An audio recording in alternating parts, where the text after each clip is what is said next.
মুখ্যমন্ত্ৰীয়ে মানে বিভাজন আৰু ঘৃণাৰ যিবিলাক ৰাজনীতি এৰিব পৰা নাই। এটা কয় ন যাৰ যি প্ৰকৃতি মৰিলে লগত যায় বুলি যে কয়, এওঁ এই ঘৃণা আৰু বিভাজনৰ ৰাজনীতিৰ পৰা বেলেগ ৰিপৰ্ট কাৰ্ড এওঁ নাই। এওঁ সাংবাদিকসকলৰ কথা কৈছে যে তেওঁলোকৰ বেলেগ গ্ৰুপ আছে, কাৰ কি বেলেগ গ্ৰুপ, আত্মসমৰ্পণৰ কথা কৈছে। মই মুখ্যমন্ত্ৰীক এটা কথা কৈছো, কথাটো শব্দটো ভাল কথা কৈছে যে আত্মসমৰ্পণৰ কথা আপুনি ঠিকেই কৈছে। আত্মসমৰ্পণ কোন সাংবাদিকে কাৰ লগত কৰিছে বা কোনে কাৰ লগত কৰিছে মই এই কথালৈ নাযাওঁ। আত্মসমৰ্পণ কিন্তু আপোনাৰ নেতৃত্বত চৰকাৰখনে একেবাৰে খুব ভালকে আত্মসমৰ্পণ আদানীৰ ওচৰত কৰিছে, আম্বানীৰ ওচৰত কৰিছে, ৰামদেৱৰ ওচৰত আত্মসমৰ্পণ কৰিছে, অশোক সিংঘলৰ ওচৰত আত্মসমৰ্পণ কৰিছে, অশোক ধানুকাৰ ওচৰত আত্মসমৰ্পণ কৰিছে, ঘনশ্যাম ধানুকাৰ ওচৰত আপোনালোকে আত্মসমৰ্পণ কৰিছে। এনেকুৱা যদি মই নাম কৈ যাওঁ,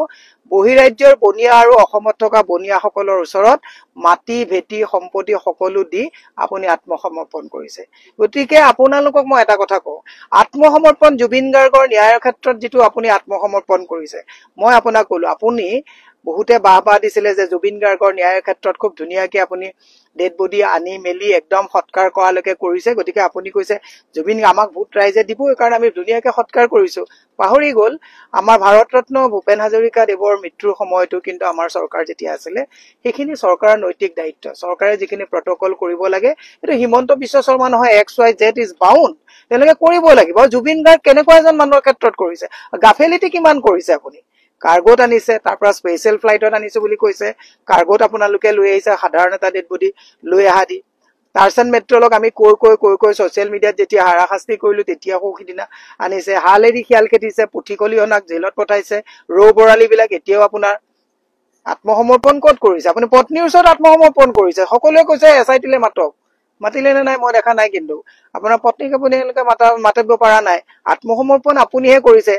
আপোনাক মই সেইকাৰণে এটা কথা কৈছো, ঘৃণা আৰু বিভাজনৰ যিটো নিকৃষ্ট ৰাজনীতি, এই কামবিলাক নকৰিব। ৰিপৰ্ট কাৰ্ড লৈ নিৰ্বাচন খেলক, ৰিপৰ্ট কাৰ্ড লৈ নিৰ্বাচন খেলক। যে ইমান লাখ 5 লাখ চাকৰি দিম বুলি কৈছিলো, দিলে নে নাই? নাই দিব পৰা। 2 লাখ MSME বন্ধ হল, খোলাব পৰা নাই। GST মানুহক মাধমাৰ দিছে, কৰিব পৰা নাই। এই কথাবিলাকে ASTC আজি তাৰিখত আমাৰ যেতিয়া মৃত ASTCক যেতিয়া কংগ্ৰেছৰ দিনত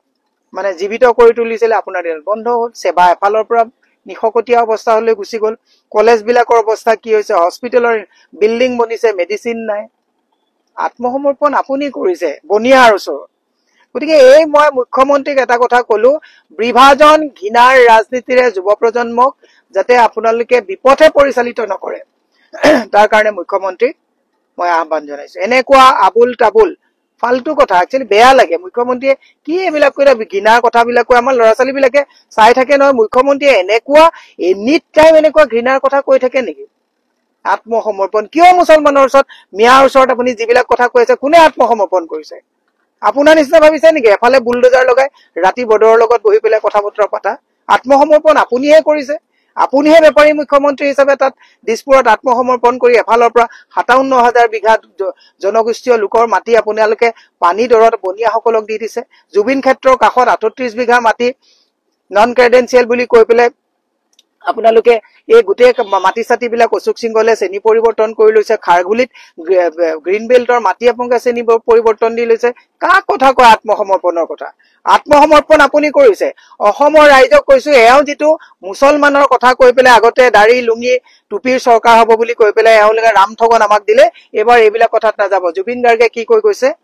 জুবিন গাৰ্গে সৰু সজাইত কি কৰি থৈ গৈছে? সকলোকে জাতি ধৰ্ম বৰ্ণ নিৰ্বিশেষে বৰ অসম গঢ়ি থৈ গৈছে। সকলোকে ঐক্যবদ্ধভাৱে থাকিবলৈ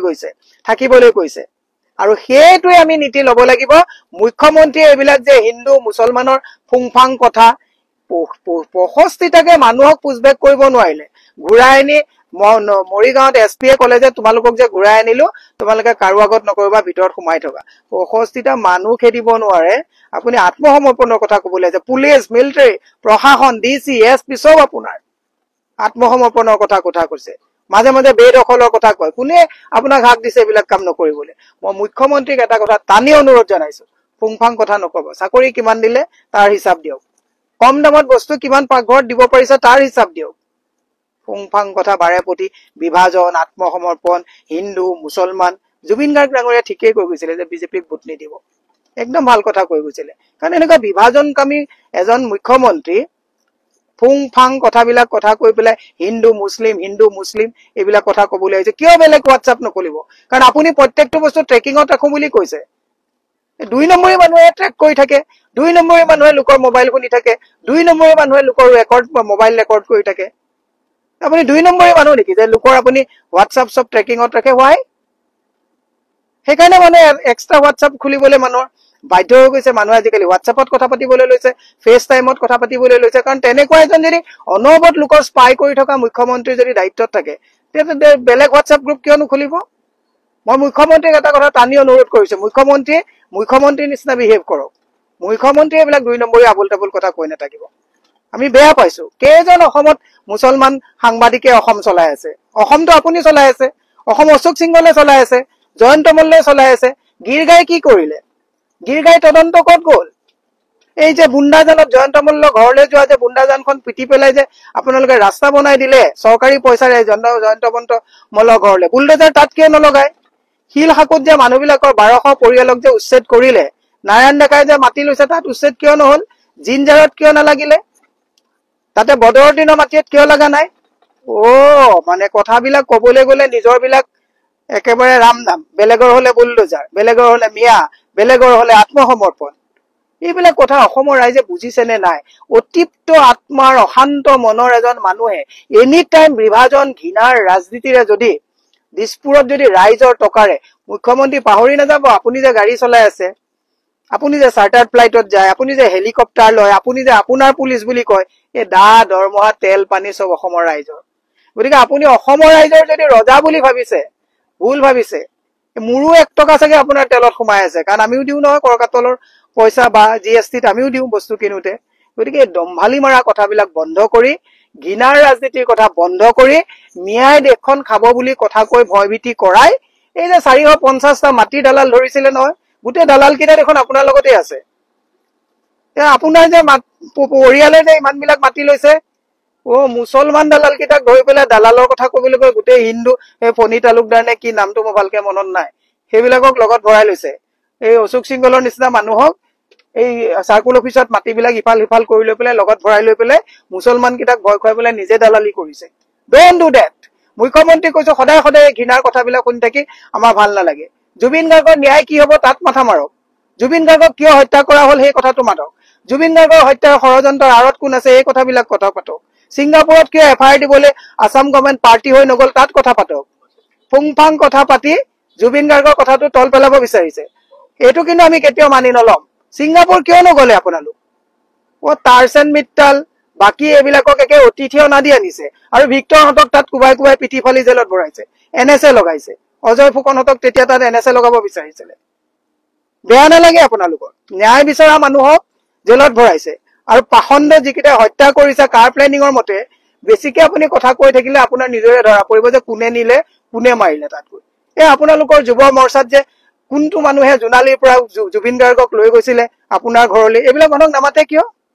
এইবিলাক মানুহক জুবিন গাৰ্গৰ তদন্তৰ কাৰণে নামাতে কিয় অকলে যে লৈ গৈছিলে আপোনাৰ ঘৰলৈ জুবিন গাৰ্গ যে মান্তি নহলে এই কথাবিলাক মানুহে নাজানে বুলি ভাবিছে নেকি অকল মুছলমান কথা কৈ পেলাই হত্যাৰ কথাটো তল পেলাব বিচাৰিছে নেকি প্ৰকৃত অনুৰাগী আপোনালোক প্ৰকৃত অনুৰাগী যদি সিংগাপুৰলৈ নাযায় কিয় বলক আমিও যাম সিংগাপুৰত সবে কেছ দিব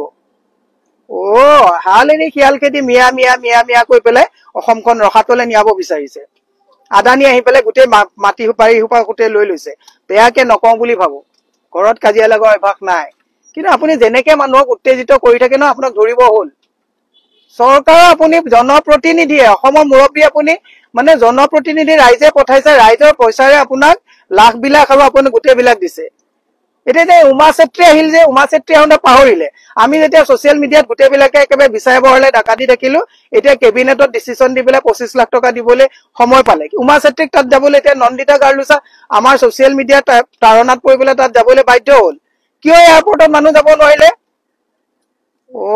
এই কথাবিলাক বাদ দি পেলাই কেৱল মিয়া মিয়া মিয়া মিয়া কবলৈ আহিছে মই অসমৰ ৰাইজক কৈছো এজন একদম সাংঘাতিক অতিপ্ত আত্মাৰ মানুহ এজনে অসম চলাইছে এওক ক্ষমা কৰা উচিত নহয় এওক কিহৰ আপুনি চাকৰি বাকৰি কথা কওক স্কুল কিমান খুলিব কথাটো কওক ড্ৰাগছত যিবিলাক ৰিহেব চেণ্টাৰ চলি আছে তাত কিমান ল'ৰা ছোৱালী মৰি আছে এইবিলাক বস্তু এনকুৱাৰী কৰাত আৰম্ভ কৰক সেইবিলাক নকৈ আদানীক মাতি আনিছে অসমৰ মাটি দিছে আৰু আদানীয়ে এতিয়া ইয়াতে আমাৰ বিদ্যুৎ আমাৰে পৰা সব ল'ব আকৌ আমাকে বেছি দামত বিকিব এই বেপাৰ কৰা কথাবিলাক তল পেলাবলৈ গৈ মিয়া ক'বলৈ আহিছে মই মুখ্যমন্ত্ৰী কৈছো এইবিলাক আবুল তাবুল নকৰিব গোটেই মানুহে বখলিয়াই ধৰিব জুবিন গাৰ্গৰ যিটো ন্যায়ৰ কথাটো তল পেলাবলৈ গৈ আবুল তাবুল আকৌ মিয়া চিয়া কথা নকব আপোনাক বখলিয়াই পেলাব মানুহে আমাক জুবিন গাৰ্গৰ ন্যায় লাগিব চৰকাৰ আপুনিয়ে কৰক আপুনি কৈছে ধুনীয়াকে ডেড বডি আনিলো গতিকে আমাক ভোট দিবই ডেড বডি আপুনি আপোনাৰ ঘৰৰ পইচা দি আনিছে নেকি অসমৰ ৰাইজৰ পইচা আৰু অসমে এনেকে ডেড বডি আনা বিচৰা নাছিলে নহয় চাৰ্টাৰ্ড ফ্লাইটত সুসজ্জিতভাৱে আমাৰ সম্পদটো লৈ অহাটো বিচাৰিছিলে নিৰ্মলা সীতাৰামন আহিলে কেলে লৈ নগলে ইমান প্ৰকৃত অনুৰাগী কিয় যাবলৈ সময় নাপালে আমাৰ ৰাহুল গান্ধী 28 দিন দেৰিকে আহোতে তেতিয়া ট্ৰল কৰিলে ভূপেন হাজৰিকা সময়টো আহোতে নাই আহা বুলি মিছা মাতিলে কিয় নিৰ্মলা সীতাৰামন যাবলৈ নাপালে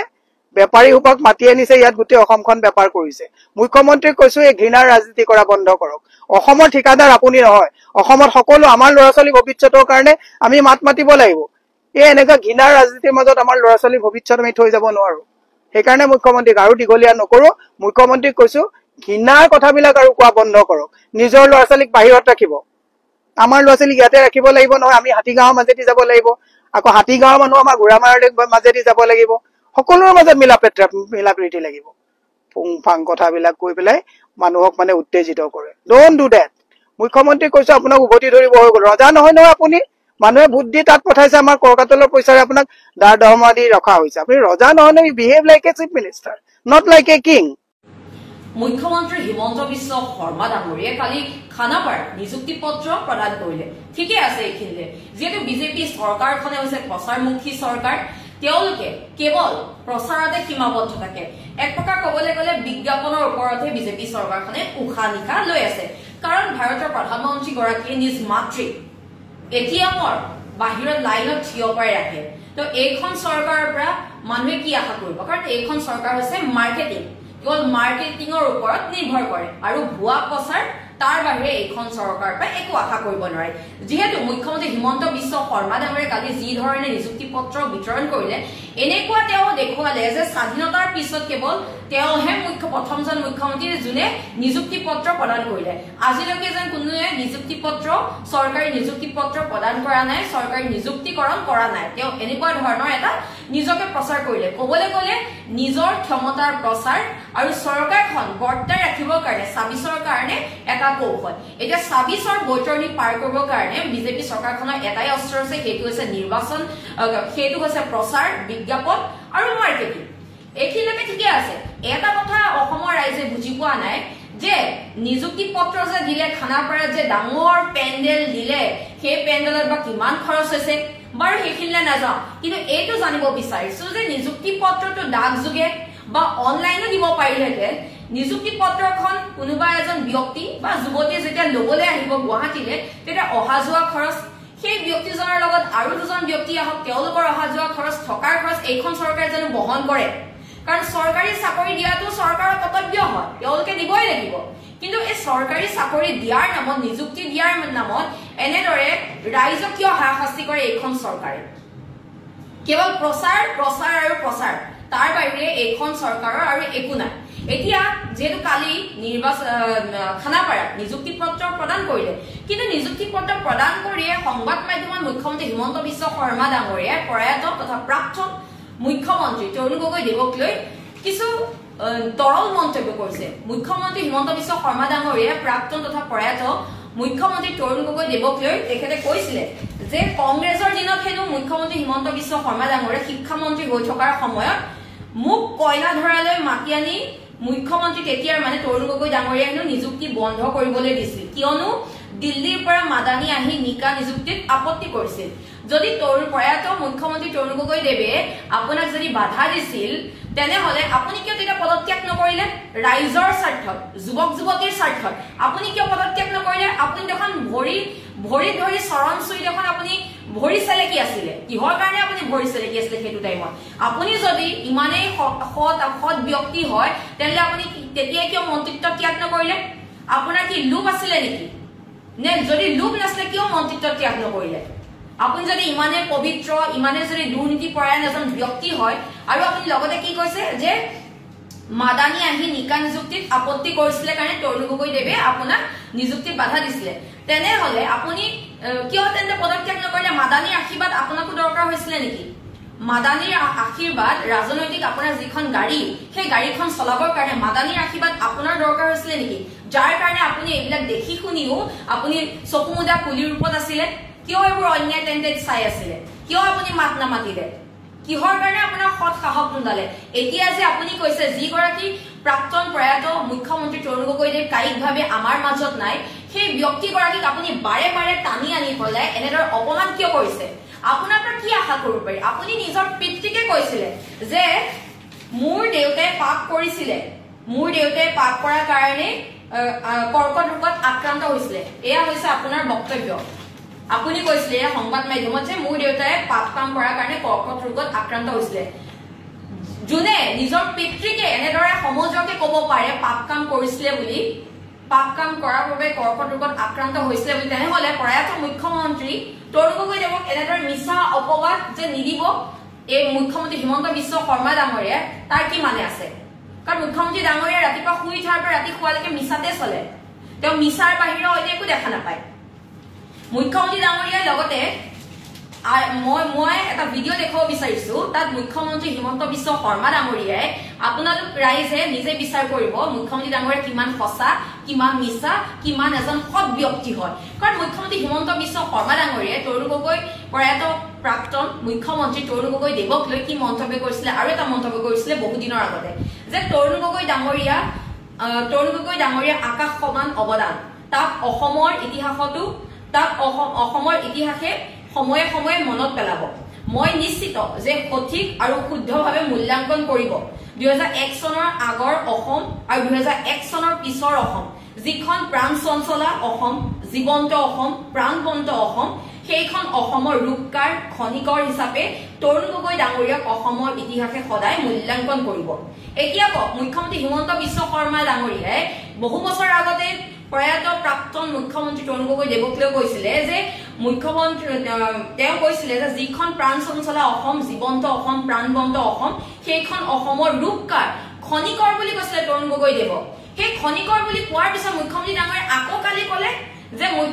প্ৰয়াত মুখ্যমন্ত্ৰী তৰুণ গগৈ দেৱে হেনো তেওঁক নিযুক্তি দিয়াত বাধা কৰিছিলে মাদানীৰ কাৰণে এতিয়া মুখ্যমন্ত্ৰী হিমন্ত বিশ্ব শৰ্মা ডাঙৰীয়াৰ কথা কিমান ভেলু আছে আপোনালোকে ভাবক তেওঁ কিমান সঁচা কয় তেওঁ কিমান সৎ হয় আপোনালোকে এই ভিডিঅ'টোৰ জৰিয়তে বিচাৰ কৰিব লগতে মুখ্যমন্ত্ৰী হিমন্ত বিশ্ব শৰ্মা ডাঙৰীয়াক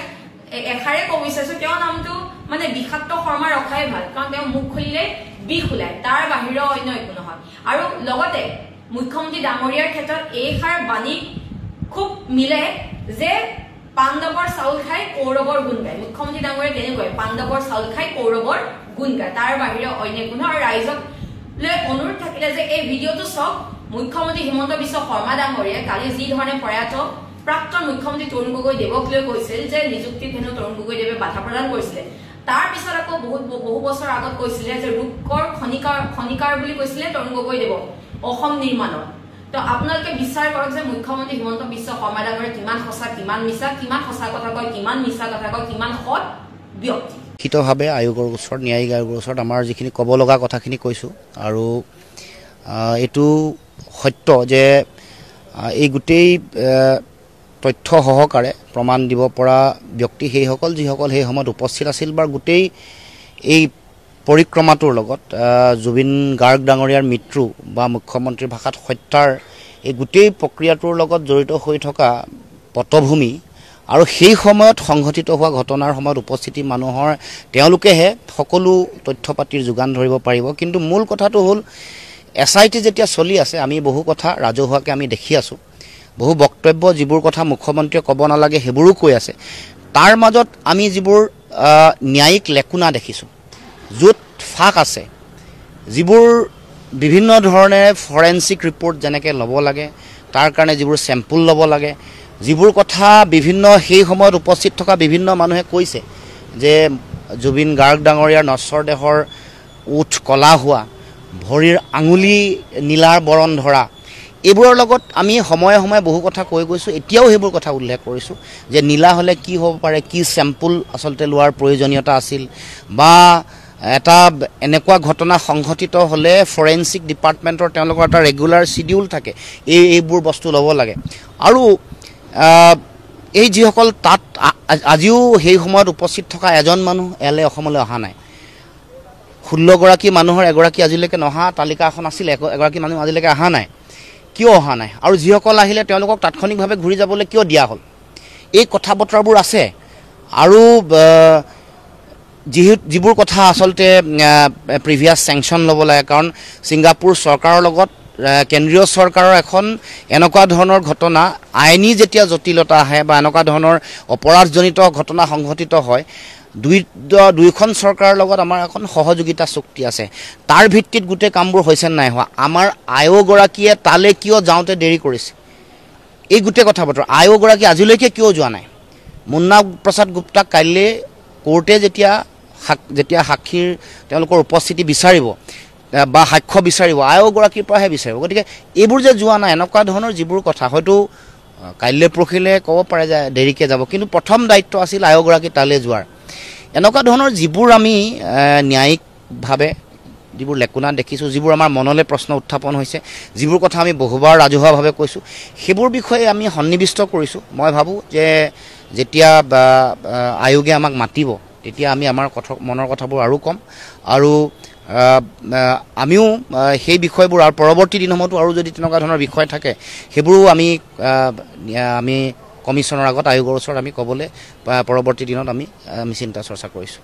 ভিডিঅ'টোৰ যোগেদি আপোনালোকে ইতিমধ্যে বহুখিনি কথাই গম পাইছে। মীৰা বৰঠাকুৰ বাইদেউ, কলাক্ষী দাস আৰু লগতে লুৰিণজ্যোতি গগৈয়ে বহুখিনি কথাই কৈ গৈছে। তেওঁলোকৰ নিজৰ মনৰ কথাখিনি সামাজিক মাধ্যমৰ লগতে সংবাদ মাধ্যমৰ আগত প্ৰকাশ কৰিছে। চৰকাৰখনে কেনেকুৱা ধৰণৰ কাম কৰি আছে সকলোৱে কিন্তু দেখি আছে। মীৰা বৰঠাকুৰ বাইদেৱে সকলোখিনি কথা কিন্তু প্ৰকাশ কৰি দিছে, ৰাইজৰ আগতে দাঙি ধৰিছে। চৰকাৰৰ মাজত চৰকাৰে আমাৰ সাধাৰণ জনতাক লৈ পিনি যিখিনি খেল খেলি আছে, সেইটো কিন্তু সকলোৱে দেখি আছে। বহুতে কিন্তু মাত মাতিছে